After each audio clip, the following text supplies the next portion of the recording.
Karibu sana katika ufundisho ya neno la Mungu kupitia katika Biblia. Na mada yetu ya leo itahusu neno divai. Nikiwa na maana ya kutaka kufundisha kwamba sio kila neno divai ndani ya Biblia linamaanisha pombe. Hiyo ndio mada yetu. Naitwa Mchungaji Henry Warara, niko kanisa la EAGT Evangelistic Assembly of God Tanzania katika kijiji cha Bubale wilayani Misenyi mkoani Kagera. Tuingie kwenye mada moja kwa moja kwamba somo letu ni sio kila neno divai ni pombe katika Biblia. Na watu wengi wamekuwa wakifikiri hivyo na watu wengi kufundishwa hivyo. Lakini nataka kusema hivi. Kwa mchungaji yeyote au mtu yeyote ambaye amekwenda chuo cha Biblia akajifunza, hawezi kuzungumza maneno kama haya. Atakuwa naelewa utamaduni wa Wayahudi wa enzi hizo za zamani. Maana utamaduni wa Wayahudi wa wakati ule ni tofauti na utamaduni wa Wayahudi wa sasa, na ni tofauti na nyakati za sasa. Haya yalifanyika ndani ya taifa la Israeli enzi hizo, tofauti na hali ya sasa ilivyo. Sasa tunapaswa kuelewa utamaduni wa nyakati zile na utamaduni wa nyakati za sasa. Kwa ufupi ni kwamba divai zilikuwa na tofauti. Na napotaka kufundisha hivi pengine niseme ni kama mkoani Kagera huko ambapo tunalima ndizi. Katika ndizi mashambani kuna ndizi zinaitwa ndizi kali. Katika ndizi kali wakizikanyaga baada ya kuwa zimeiva zinatoa juisi, inakuwa juisi. Kwa lugha yetu wanaita mramba. Sasa ile inakuwa ni juisi tamu ambayo inaweza kanyweka na haina madhara yote. Lakini ile juisi ikiwekewa maji ikawa diluted kidogo, inaweza ikapunguza ile ladha, lakini bado ni juisi. Sasa wakichanganya zile juisi kwa pamoja wakaweka mtama, kesho yake wanapata rubisi, pombe kileo ambayo inakuwa hairewishi sana. Na kadiri ile rubisi itakavyozidi kukaa kwa muda siku 3 siku 4, ndivyo itakavyozidi kuwa kali, na ndivyo uwezo wake wa kulewesha unavyozidi kuongezeka. Ikifika wakati sasa hiyo rubisi ambayo inalewesha wakaipika wakachemsha, inakuwa gongo. Kwa hiyo unaona haya yote yanatoka katika kitu kinachoitwa ndizi kali. Unapata juisi, unapata rubisi aina mbalimbali, na unapata gongo. Ndivyo mfano wa kuchukulia kwamba hata kwa Wayahudi wao walikuwa wanatumia mizabibu, na ndani ya mizabibu walitengeneza divai za aina kubwa 3, ingawaje zilikuwa nyingine, lakini niseme za divai za aina kuu 3. Na tunapotaka kujifunza ili upate kuelewa divai hizi za aina kubwa 3, nikakuletea maandiko katika kitabu cha Kumbukumbu la Torati ili sura ya 18 mstari wa 34 na kitabu cha Walawi sura ya 10 mstari wa 9. Hapa tunajifunza kuangalia katika kitabu vya sheria au kibiblia kwenye wanatheolojia vitabu vya Pentateuch. Sasa katika vitabu vitano vya sheria katika Kumbukumbu la Torati tunaona sura ya 18 mstari wa 4 na 5, Mungu aliye hai anatoa orodha ya sadaka ambazo kuhani, maana yake mchungaji au kwa sasa hivi wachungaji na mapadri kipindi kile kinaitwa makuhani, sadaka ambazo atatumia ni pamoja na divai. Kwa hiyo katika Kumbukumbu la Torati 18 mstari wa 4 tunaona makuhani au wachungaji au watumishi wa Mungu wanapewa wanywe divai. Lakini katika vitabu hivi vya sheria vitano, kwenye kitabu cha Mambo ya Walawi sura ya 10 mstari wa 9, wanazuiwa wasinywe kabisa, wasinywe, na wakinywa adhabu yake ni kifo kwa mujibu wa maandiko. Sasa hapo ndipo unapaswa kujifunza, kutafakari, kupambanua. Kama kwenye vitabu hivi vya sheria vitabu vitano vya Torati, hapa Mungu watumishi wake anawapa wanywe. Hapa anasema mkinywa mnakufa. Hii ikupe kuelewa kwamba Mungu hawezi kuchanganyikiwa. Wachungaji au watumishi wake awape divai wainywe, pale aseme mkinywa mnakufa. Hawezi kwa Mungu hiyo. Maana yake nataka ujifunze kwamba divai walioruhusiwa kunywa makuhani ni tofauti na divai waliozuiwa. Ndio sababu kwenye vitabu vya aina moja unakuta hapa anaruhusiwa, hata hapa anakataliwa. Kwa maana anayeruhusiwa kunywa ni tofauti na anayozuiliwa. Sasa baada kama umeelewa somo hilo kwa muda, basi tuingie katika kujifunza aina za divai zenyewe 3 zilivyokuwa. Amen. Kuna divai aina ya dawa ambayo ilikuwa inaitwa shekari. Shekari. Hii ni divai aina ya dawa ambayo tunakuja kuithibitisha kama ni aina ya dawa tunapoikuta katika kitabu cha Luka sura ya 34 hapa hizi ni taarifa za mtu mmoja ambaye aliteremka kutoka Yerusalemu anateremka katika miji ya Yeriko. Sasa wakati anateremka katika miji ya Yeriko akakutana na majambazi. Biblia inasema wa kwanza wakapita pili wakatatu, lakini yule Msamaria wakati anampa huduma ya kwanza Biblia inasema yale majeraha yake akayatia divai. Aliweka divai aina ya dawa kwenye yale majeraha. Haina maana kwamba aliweka kileo, hapana, aliweka divai aina ya dawa katika yale majeraha wakati anampa huduma ya kwanza yule mtu aliyejeruhiwa. Hiyo ni divai aina ya dawa ile inaitwa shekari. Na tunakuja kuiona tena divai aina ya dawa katika Timotheo wa kwanza sura ya 5:23 ambapo Mtume Paulo anamwambia Timotheo, kuanzia sasa usinywe maji tu, bali tumia mvinyo kidogo kwa ajili ya tumbo lako. Mgonjwa anamwambia dawa kwa ajili ya tumbo lako na kwa ajili ya magonjwa ya kupatayo mara kwa mara. Biblia inasema hivi. Unaweza kuhakiki kwenye Biblia yako Timotheo wa kwanza 5:23. Kwa hiyo hizi ni divai aina ya dawa iliyokuwa inaitwa shekari. Divai aina ya pili kibiblia ilikuwa ni divai inaitwa ambayo ilikuwa ni Tyrosh. Tyrosh. Tyrosh. Hii ni divai aina ya kinywaji. Na kwa taarifa kabisa za kibiblia, divai hii zaidi sana ilikuwa inatolewa sadaka madhabahuni. Miongoni mwa sadaka ambazo Wayahudi waliorodheshewa na Mungu kwamba mtoe sadaka za aina hii, na divai ilikuwa miongoni mwa aina ya sadaka ambazo zilikuwa zinatolewa madhabahuni na watu wanaombewa baraka. Na zaidi kilikuwa kinywaji cha makuhani, maana yake wachungaji kwa wakati huu au mapadri, lakini kipindi kile kinaitwa makuhani. Hao ndio walipewa sadaka ya kinywaji cha aina ya divai. Nikudhibitishia haya kwamba ni sadaka ya kinywaji, nikisoma kitabu cha Kutoka 29 mstari wa 40. Kutoka 29 mstari wa 40. Kutoka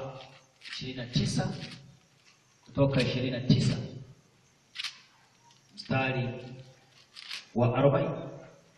Mtasoma kitabu cha Kutoka 29:40.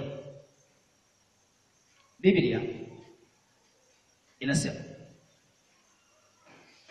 tena pamoja na mwanakondoo mmoja utatoa vibaba 3 vya unga mzuri uliochanganyika na mafuta yenye kupondwa, kiasi cha kibaba na robo na kibaba, na divai kiasi cha kibaba na robo kibaba, iwe sadaka ya kinyweo.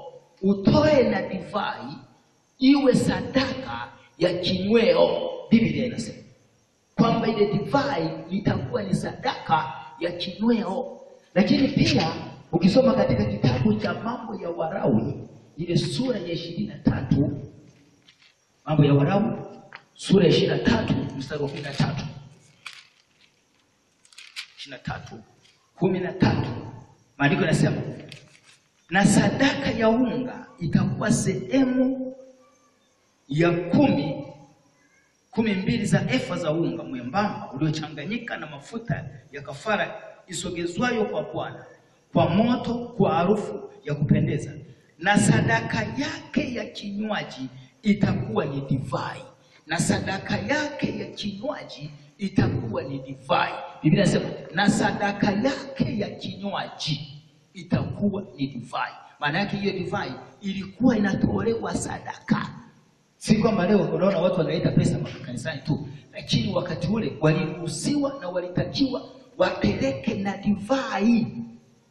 ilikuwa na namna yake ya kutengeneza ambayo kwa wakati huu siwezi kufundisha yote ilichanganywaje, lakini ilikuwa ni sadaka iliyokuwa aina ya kinywaji ilitolewa. Na Biblia inathibitisha katika Kutoka 29 na katika Warumi 23 ni sadaka ya kinywaji iliyokuwa inaitwa kairosh, ambayo utakuja kuiona katika Kumbukumbu la Torati 3 mpaka 4. Ndio sababu unaona iko miongoni mwa sadaka kwamba unapotaka kumtolea kuhani sadaka, haki ambayo kuhani ilikuwa ni haki yake kati ya sadaka, vitu ambavyo mchungaji pengine kwa wakati ungesema katika sadaka zitakazotolewa, lakini haki yako wewe mchungaji itakuwa ni sadaka hizi na hizi. Sasa katika Agano la Kale kwamba sadaka zitakazopewa wewe mchungaji ni pamoja na divai, ndio wakapewa divai.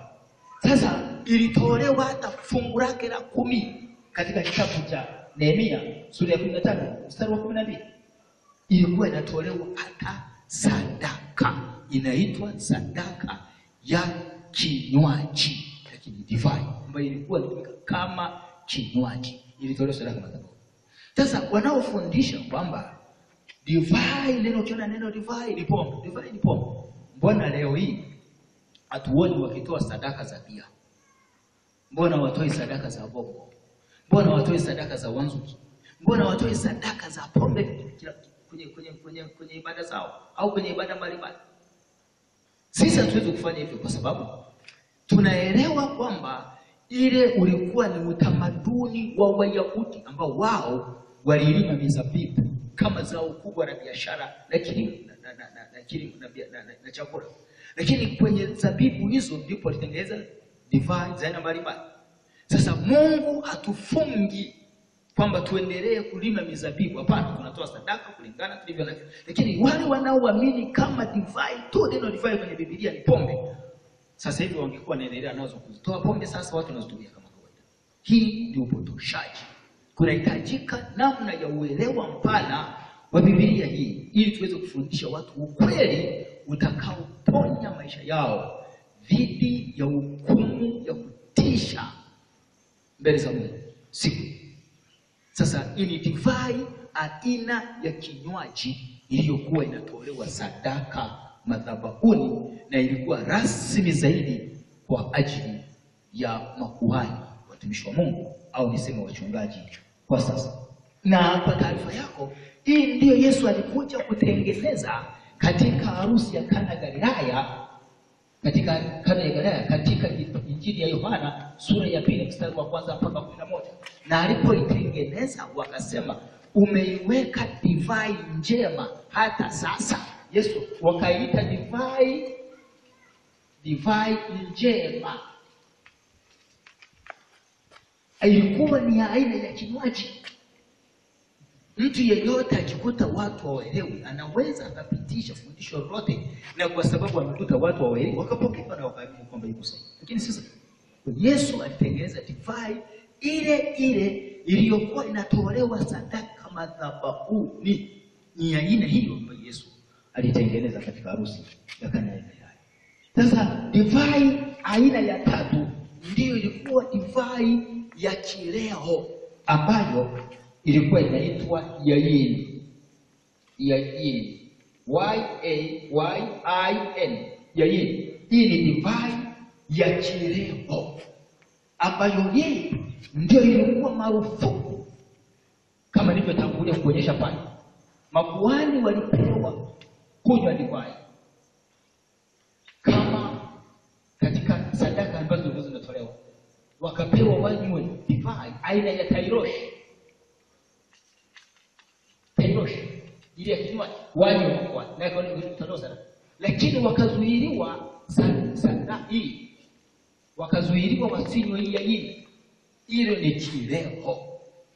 Ndio sababu nilikuhakikishia sasa katika somo hili kwamba kiBiblia divai aina ya kileo ilikuwa ni marufuku kabisa. Ingawaje Wayahudi walikuwa na aina za vileo vyao. Neno yain linawakilisha vileo vya aina mbalimbali. Kama leo sasa hivi ungesema bia, ukasema konyaki, ukasema wanzuki, ukasema sijui bisi, sijui ukasema ndege aina za, na kwa Wayahudi yaini iliwakilisha vileo vya mbalimbali. Ndio sababu nikakuletea orodha kwamba kuna vileo baadhi kinaitwa yaisi, kuna kileo ambacho kilikuwa inaitwa enal, kuna kileo kiliitwa chamal, kuna kileo kiliitwa gath, kuna kileo kiliitwa yechu, kuna kileo kiliitwa shata na kadhalika. Ni aina za vileo walivyokuwa wanatumia Wayahudi. Sasa kukuonyesha kwamba divai ziko za aina tatu, nimetangulia kukuonyesha divai aina ya dawa, na nikakupa ushahidi wa maandiko katika 1 Timotheo 5:23 na katika kitabu cha Luka sura ya 10:34 inasema kwenye majeraha, nikakuonyesha divai aina ya kinywaji ambayo ilikuwa inatolewa sadaka. Sasa nakuletea divai aina ya kileo ilivyokuwa marufuku. Sasa tuje kwenye Biblia. Katika divai aina ya kileo iliyopigwa marufuku katika kitabu cha Walawi sura ya 10 mstari wa 9, Biblia inasema kuhani akinywa kileo atakufa. Kuhani Aruni akaambiwa usinywe kileo wewe wala wanao, ili kwamba msife. Na akasema amri itakuwa ni amri. Hii ni kinywaji aina ya kileo. Lakini kuonyesha pia kwamba watu wa Mungu waliomtumikia Mungu hawakuruhusiwa kunywa kileo. Waliomtumikia Mungu, narudia kusisitiza, walikuwepo watu ambao hawana mpango na Mungu kwenye maisha yao kama leo walivyo. Hawana mpango kwenda mbinguni, lakini wapo duniani. Lakini wale walioitwa kusimama kwenye madhabahu kuambia watu habari za kwenda mbinguni, kuwaonya watu wamuogope Mungu, kuwaonya watu, kuwafundisha watu, au ilikuwa ni marufuku kunywa kileo. Ndio sababu nikakuonyesha katika mambo ya Walawi sura ya 10 mstari wa 9. Na sasa ngoja nikupeleke katika kitabu cha Ezekieli sura ya 44. Ezekieli sura ya 44 uone ilivyokuwa marufuku kwa mtumishi wa Mungu kunywa kileo. Ezekieli 44 mstari wa 21. Maandiko yanasema wala kuhani awaye yote hata kunywa mvinyo, hata kunywa mvinyo aingiapo katika ua wa ndani, hata kunywa. Kumbuka katika mambo ya Walawi wamesema kuhani maana yake mchungaji, maana yake pale anywe anakufa. Katika Ezekiel anasema hata kunywa. Watumishi wa Mungu wakuruhusiwa kunywa divai aina ya kileo. Lakini pia nataka nikwambie katika kitabu cha Waamuzi sura ya 13 mstari wa 4, nimekuambia kila aliyekuwa na mpango wa kuwa mtumishi wa Mungu. Hapa sura ya 13 mstari wa 13, mama mmoja aliyekuwa anaitwa Manoa, kabla hajabeba mimba ya mtoto atakayeitwa Samsoni, Mungu alimuonya kwamba kwa sababu utabeba mimba, na hii mimba utakayoibeba itakuwa ni mimba ya mtu atakayezaliwa akawa mtumishi, na mtumishi wa Mungu haruhusiwi kuweka kileo kinywani. Sasa wewe unayekwenda kubeba mimba, Mungu anamwambia Manoa kupitia kwa malaika kwamba usinywe kileo, usinywe divai wala kileo chochote. Ingawaje wewe si mtumishi wa Mungu, lakini mimba unayokwenda kuibeba uruhusiwi kunywa kileo, kwa sababu ndani ya tumbo lako anaingia mtumishi wa Mungu. Sasa hapo ndipo unaweza kujifunza. Leo watumishi wa Mungu wanaosema mtumishi wa Mungu akanywa pombe, ikiwa katika agano wakati alizuiliwa hata mimba, na anayezuiliwa sio ni mtumishi, anazuiliwa mama yake kwamba mimba anayokwenda kuibeba itakuwa mtumishi wa Mungu, usinywe. Sasa twende tuangalie tena katika Luka 1:15. Biblia inasema kwa sababu atakuwa mkuu mbele za Mungu. Ukasoma katika Luka 1:15. Hizi ni taarifa za malaika anamletea Zakaria. Anamwambia Elizabeth mke wako amekuwa tasa azai watoto. Lakini sasa anakwenda kuzaa, na anayekwenda kumzaa ni ataitwa Yohana Mbatizaji. Lakini huyu Yohana kwa sababu atakuwa mtumishi mkubwa, Yohana huyu ambaye utakwenda kubeba mimba, mke wako anakwenda kubeba mimba, anaambiwa Zakaria, atakuwa mtumishi mkubwa. Kwa sababu atakuwa mtumishi mkubwa, na watumishi wa Mungu hawanywi pombe, hawanywi kileo. Biblia inasema kwa sababu atakuwa mkuu mbele za Mungu, hatakunywa divai wala kileo, hatakunywa kileo. Taarifa hizi anapewa mzee Zakaria kuhani akiwa madhabahuni. Anaambiwa hata mtoto atakayemzaa hatakunywa kileo. Na kinachozuiliwa kwamba hatakunywa kileo, Biblia inataja ni kwa sababu huyo atakuwa mtumishi wa Mungu mkubwa, hata kunywa kileo. Hapo ni maneno ambayo yanapaswa kufundisha. Ndugu yangu, unapotazama mkanda huu, watumishi wa Mungu makuhani walizuiliwa, wakinywa pombe wanakufa, wakinywa kileo wanakufa. Mwanamke anataka kubeba mimba, anaambiwa mimba utakayoibeba itakuwa ya mtu wa Mungu. Atazaliwa mtumishi wa Mungu, atazaliwa mchungaji. Kwa sababu utakuwa na mimba ya mchungaji, usiwe kwa sababu una mimba ya mchungaji. Huyu Yohana kwenda kuzaliwa ni mtumishi wa Mungu, atazaliwa mtumishi wa Mungu. Huyu mtumishi hata kunywa, na kitakachosababisha asinywe kwa sababu yeye atakuwa mtumishi wa Mungu. Naomba hapo nafikiri umeshanielewa. Sasa kitu kingine ambacho nataka kuonyesha ni katika kitabu cha Kumbukumbu la Torati sura 29. Ungetaka kusoma vizuri zaidi, ungeanza mstari wa 5 mpaka wa 6. Hapa katika Kumbukumbu la Torati 29 mstari wa 6 anazungumza habari za wana wa Israeli wakati wanatoka Misri wanaelekea nchi ya ahadi ya Kanaani.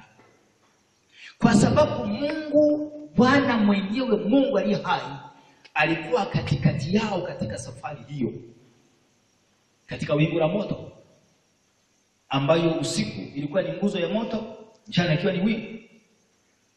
Akasema kwa sababu Mungu alikuwa katikati ya wana wa Israeli wakati wanaanza safari kutoka Misri kuelekea nchi ya ahadi, anasema ndio sababu Waisraeli hamkuruhusiwa kunywa kileo, kwa sababu Mungu alikuwa katikati yenu katika safari hiyo. Katika maandiko haya machache ninaomba ya kufungue uelewe, kuna divai ya dawa ambayo walitengeneza Wayahudi wa enzi zile kutoka kwenye mizabibu. Walitengeneza divai ya kinywaji iliyotolewa sadaka madhabahuni kupitia zabibu hizo. Wengine walevi walitengeneza za vileo wakalewa. Lakini walioitwa watumishi wa Mungu ndio naona wanawekewa mkazo, kwa sababu nyinyi mtasimama kuambia watu habari za Mungu aliye hai, mtasimama kuwaonya, mtachukua Biblia, mtafundisha watu watawatambua kama nyinyi ni watu wa Mungu, maalum watu wa Mungu. Hamtaruhusiwa kunywa kileo. Hizi ni divai sana kupata. Nataka nikuhakikishie, hao wanaosema wanaohalalisha unywaji wa pombe, naamini hawajawahi hata siku moja kukuonyesha maandiko au kukufafanulia. Lakini kitu ambacho nataka nikuone katika Habakuki sura ya 2 mstari wa 15, maandiko yanasema ole wake ampaye jirani yake kileo. Maana hata kama haujanywa kileo wewe, lakini kwa kitendo cha kuchukua kileo ukampa jirani yako, ole. Yani ole wako wewe ambaye unampa mwenzako kileo na unajua hiki ni kileo. Biblia haijasema afadhali, inasema ole wako, kwa sababu umeona hiki ni kileo. Wewe utaki kunywa, unajisika, lakini uko tayari kumnunulia mwenzako. Unasema mimi sijani, nimemnunulia yeye. Biblia inasema ole wewe uliyempa na yeye aliyekunywa, wote kitu kimoja na wote ni adhabu moja. Haya ni maandiko mengine ningekuonyesha katika Isaya sura ya 5 mstari wa 11, mstari wa 22, Hosea 4:8 na maandiko mengineyo mengi. Neno divai ndani ya Biblia limeandikwa mara 152.